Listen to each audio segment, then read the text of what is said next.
Now you're fifth for Pro Boxing Fans, joined by Ben Shalom here in Leighton for Adam Azim's media workout. Ben, always a big occasion now when Adam Azim fights. What can we expect from next week? You've got an undefeated guy that he's facing, but no one seems to be able to crack the Adam Azim code. What are you expecting from next Saturday at the OVO? I'm hoping to see his toughest test today. We looked at the top 10 in Britain. We offered a few of them their biggest paydays by 3 or 4 times. And we couldn't get the fights over the line, and as we expected, the British guys don't want to fight Adam, and he wants to be fighting for a European title by September, October, and we want to be talking about world titles when we're sat here next year. So he's got to move quickly, and so we have to look further afield. And we've got a WBA Latin champion who's defended his belt as well. He's unbeaten, he's durable, he's coming to win, and it's his lottery ticket, and he's not overawed by the Adam Azim train that everyone seems to be fearful of over here, and that's good, and that will give him learnings that he's never had before, and hopefully see him go a few rounds. You know, that's what we tried with Ryland Charlton. We thought, you know, Ryland could come and he will stand up for at least a few rounds. We want that again.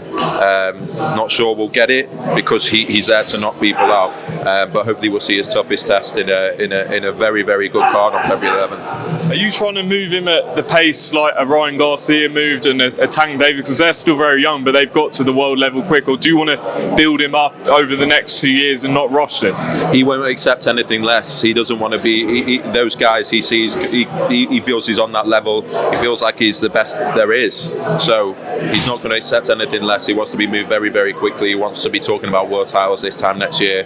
It starts on February the 11th. He'll fight 5 times this year. We'll move him extremely quickly. We've got Ramadan that's going to be a bit of an issue starting on March 22nd, which we'll see him out for a month, of course, and then a few weeks to recover, and he'll be back on.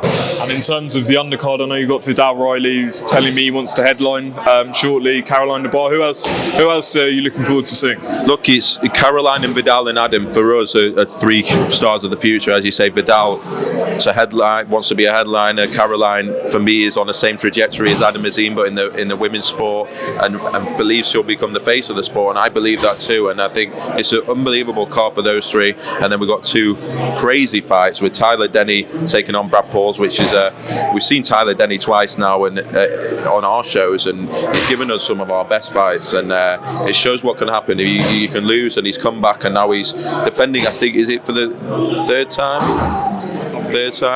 and Brad Pauls is coming to win, so 50-50 fight, and then the wild card fight where Zach Chelly will just take on any challenge that we throw at him, and to take on Anthony Sims Jr., who was considered only a year ago one of the brightest prospects or brightest talents in world boxing. It's a pleasure to have that on the card. So I think you got 2 great fights. Jamie TKV, biggest test today in Nick Armstrong, who was going to fight for the English title, unbeaten British heavyweight. Jamie is in a very, very tough test there, but Ben Davison and Barry Smith, they tell me he's going right to the very top, and I trust him, and I think he's a heavyweight to watch. So great card on February the 11th, seems to have a bit of everything. Then going back a couple of weeks to Chris Eubank Jr. and Liam Smith, what a knockout from Liam Smith. I saw you had a meeting with him the other day. What are you looking at? We can't look past Eubank Jr. because he's got this rematch clause, and we've got 2 weeks to see where they're going to take it. So we can't look past it. We discussed Golovkin, we discussed Kell Brook. He wants the big names. Liam's in the best form of his career, best shape of his career. He feels so good. He says he wants at least 3 more fights in his career, and the biggest fights possible. So we have to wait to see what Eubank does. But we want that Anfield date at the end of May. That's the focus if we can possibly get it, but we'll have to see who it's going to be.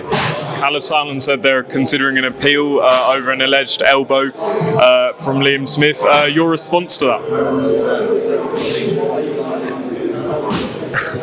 Ridiculous, isn't it? It is ridiculous. I think at the end of the day, there was no excuse on that night 2 weeks ago. It was an unbelievable performance from Liam Smith. The combination was the reason for the knockout. But you expect everything now.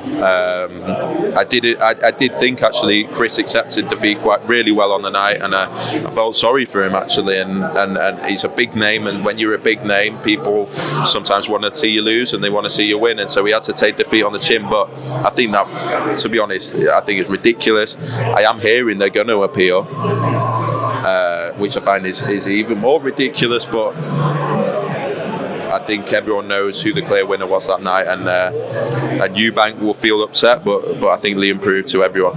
See, everyone on Twitter loves to know how it did on pay-per-view. Can you give us any indication? Look, what I will say is it did very, very well, and for a fight that everyone wanted to see, but many were questioning on pay-per-view, it did very well, especially in January. And I thank everyone that boxing bought it, and I think it was the card, and the night was just anyone that was there that night. It was ridiculous. The atmosphere was on another level. I remember being there for Kell Brook 12 months before, but this was like right up there with everything I've seen. Pay-per-view numbers were very, very good.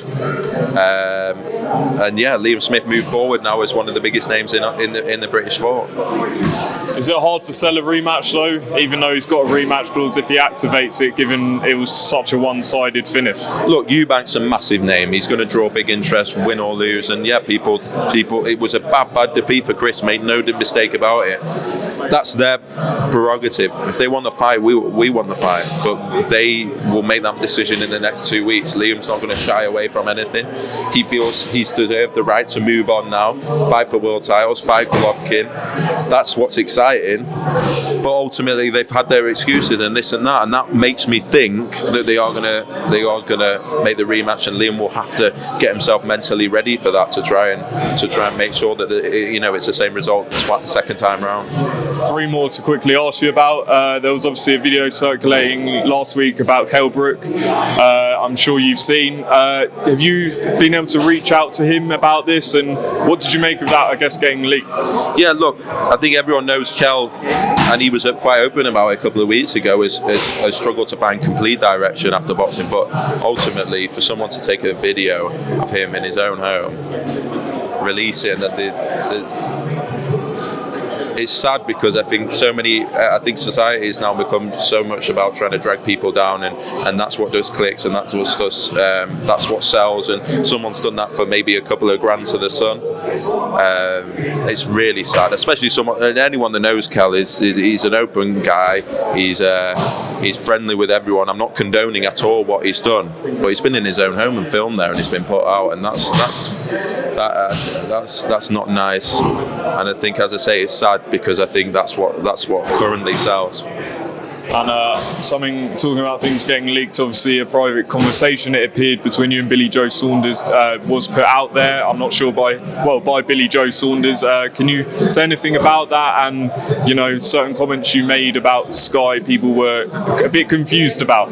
Look, I think nothing surprises me in boxing anymore. Obviously, we've had to come through a lot to be at the top, and when we're at the top, it can be difficult. I think no comment I can make on that is going to be helpful to the situation. It is what it is. And, can we rule out you working with him again in the future, though, or not? No, I don't. I think it's all about the fight. I think if Eubank could probably beat Liam Smith, Eubank might have wanted that fight. It's all about the fights at this stage in someone's career. No comment on that, but who knows? Boxing is a weird place. Just finally, Lawrence Okolie expecting an announcement on the David Light fight. Is that coming, or? It's a shame, because that was going to be chief support to Taylor Catterall. Lawrence was going to be on that card. Obviously, Taylor's injured. We're now going to find another date. He'll be fighting in March or very early April against David Light. We've got a few shows to announce. We've got still 2 March shows, we think, 2 April shows. So it's going to be a busy time. Lawrence will obviously fight with world title. Chris Smith here today will be fighting as well, and Richard Riakporhe. So there's a lot to do in that division, and it will all be announced very, very soon. Actually, just lastly on Jack Catterall, is he going to have a fight in the interim? If you think about it, he had a year out waiting for Josh Taylor, and then he stepped aside for the unification, if people remember, before Josh Taylor. Then he's had a year since then for the rematch. He's got to get on with his career. I feel for Josh, because he wanted that fight as much as anyone, but we've got to see how that injury progresses. No one really knows, and I hope it's a speedy recovery. Jack will fight in March, and then we'll assess it again. Okay, brilliant. Ben, appreciate your time, mate. Cheers.